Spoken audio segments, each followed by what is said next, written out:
yaa xayra dayfin ata bil bishri wal madadi ahlan wa sahlan wa tarxiban bila adadi suñ ko déggee seen xel yëpp dina dem ci weeru koor weeru sell barkeel te tedd ñu koy dundal bu baax a baax nag ci dëkk bu sell bi di Touba rawatina fii ci grande mosquée bi muy jumaay Touba ju mag ji at mu jot ngeen ci ànd ak daayira Muxaddamatul Xidma ñu ciy amal liggéey yu am solo ci ponk yu wuute mbokk yi ñu fas yéene ànd ak yéen ci kooru 1445 ginnaaw gàddaay yonent bi sallallahu alayhi wa sallam di atum 2024 ci programme yu am solo yoo xam ne daayira Muxaddamatul Xidma moom la leen fas yéene indil ci biir weeru koor gi ñu koy dooree ci séentu weer wi ci ñaar fukk ak juróom-ñeent ci baraxlu su weeru feeñee ñu ànd ak yéen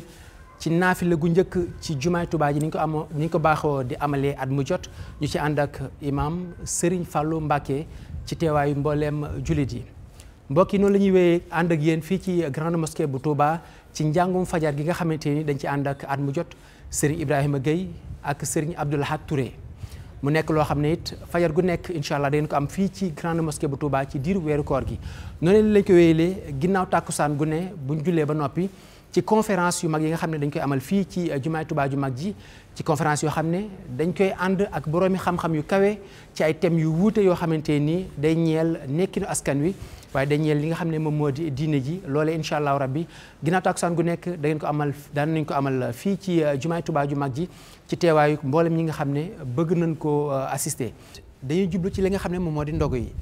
xam ngeen ni at mu jot daayira Muxaddamatul Xidma ak mboolem partenaires yi nga xam ne ñoom lay àndal liggéey bi dañuy jël ay millions yu takku lool di ko def ci ay ndogu di ko def ci yokku jumaa ji waajal ko ba mucc ayib ngir mboolem jullit yi nga xamante ni waxtuy ndogu da leen fekk ci jumaa ji wala lu ko jege ñu mën fee ndogoo ci ndogu wu mucc ayib loolu incha allah daañu ci ànd ak yéen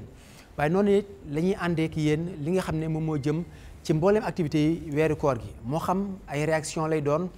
mbokk taalibe yi nga xam ne dañ fiy ñëw ànd ak waa jumaa ji muy daayira Muxaddamatul Xidma li nga xam ne moo jëm ci weeru koor gi ni ñu koy dundalee ñoom ñëpp incha allah daañu taataan seeni kàddu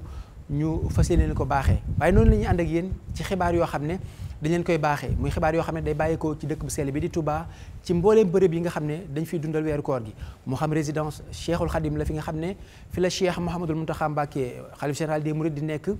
ndogu Baye Fall yi ba ci mbooleem loo xam ne nit day bàyyeekoo ci dëkk bu sell bi di Touba kon mbokk yi lii la daayira Muxaddamatul Xidma bi nga xam ne moo nekk fii ci grande mosquée bu Touba indil leen ci weeru kooru 1445 ginnaaw gàddaay gi di atum 2024 incha allah ñu fas yéene ko diffuser ci mbooleem plateforme yi nga xamante ni moom la daayira Muxaddamatul Xidma yore muy MKTV